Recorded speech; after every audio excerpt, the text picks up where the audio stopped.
Bonjour à toutes et tous, je suis Laurent Serre, le directeur et entraîneur du centre Booster Academy de Montpellier. Alors aujourd'hui, je me suis fixé un challenge en 5 vidéos de moins de 5 minutes à mener votre taux de closing à 75%. C'est parfaitement possible et on va le faire ensemble. Là, on va se concentrer sur vos entretiens de vente. Les entretiens de vente, donc faire des entretiens de vente le plus efficace, c'est ce qui va vous donner le plus gros taux de closing. Et un entretien de vente efficace, ça va commencer par être un entretien de vente structuré. Donc sur cette vidéo, je vais vous présenter la structure globale sans trop approfondir, mais en vous disant comment travailler déjà cette structure pour que vous soyez le plus performant sur tous les points de l'entretien de vente. C'est parti pour la structure. Alors, la structure, elle va se faire en 5 étapes. Prise de contact, découverte, argumentation, objection, traitement des objections, closing. On va commencer par la prise de contact. C'est important pour bien installer l'entretien. Là, il va falloir travailler 3 points. Notre côté humain, disponible, sympathique, ça c'est le bris de glace. Notre côté commercial, très structuré, qui prend la main, qui mène l'entretien, qui fait un entretien particulièrement clair pour son interlocuteur. Et ça va nous être donné dans les éléments de cadre, plan, timing, validation qu'on détaillera dans la vidéo dédiée. Et ensuite, le côté professionnel du métier qui va être donné par le pitch de vente. Le pitch de vente, c'est une présentation extrêmement concise et surtout orientée client. On parle plus du client, de ce qu'on fait pour nos clients que de nous-mêmes. Et ce pitch, il dure moins d'1 minute. Cette petite prise de contact, elle va être très courte.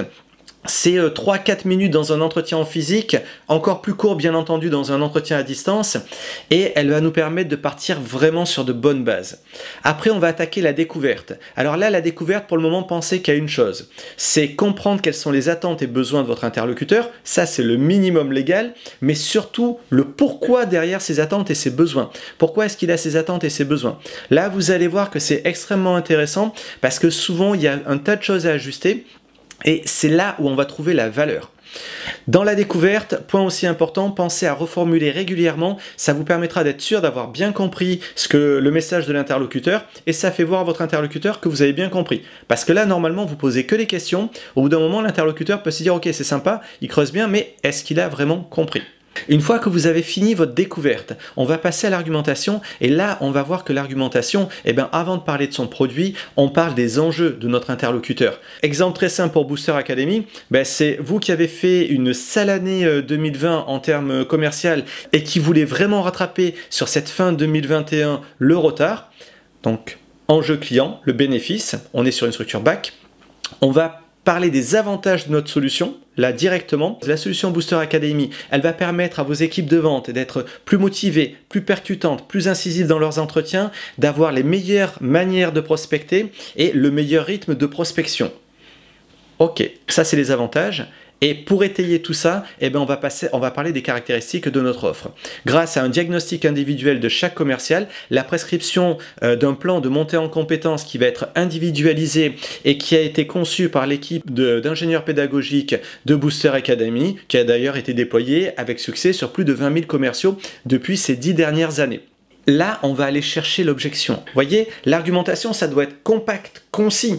On n'est pas là pour blablater, c'est pas notre argumentation qui va les convaincre. C'est le travail qu'on a fait en découverte et après c'est les ajustements qu'on va arriver à trouver en réponse aux objections.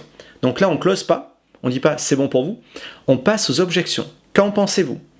À ce stade-là, le client va vous sortir les objections. C'est là où vous verrez que vous avez fait une bonne découverte ou pas. S'il y a peu d'objections, bonne découverte. S'il y a beaucoup d'objections, vous êtes passé complètement au travers. Dommage.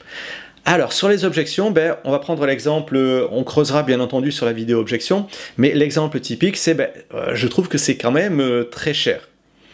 Là, surtout, on va déjà tout faire pour ne pas braquer le client. Donc, on va accueillir l'objection. Écoutez, je comprends. C'est vrai que les budgets en ce moment c'est un petit peu compliqué et là en l'occurrence ça représente un budget. Je comprends tout à fait. Ça nous permet de garder le lien avec le client et on va pas se braquer, on va pas commencer un questionnement qui pourrait paraître agressif ou encore moins bien entendu une réargumentation qui serait totalement à côté de la plaque.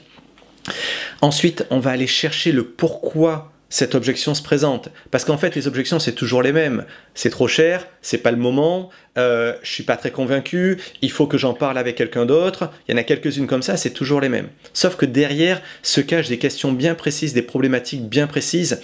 Et on va voir dans la vidéo sur les objections comment on se débrouille avec ça.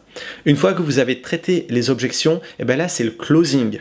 Attention de ne pas aller chercher d'autres objections. On va voir comment être sûr de quelles objections il faut traiter et quelles il ne faut pas traiter. Sinon on s'en sort plus, on se fait bouffer par les objections. Et à ce moment-là, on passe directement au closing.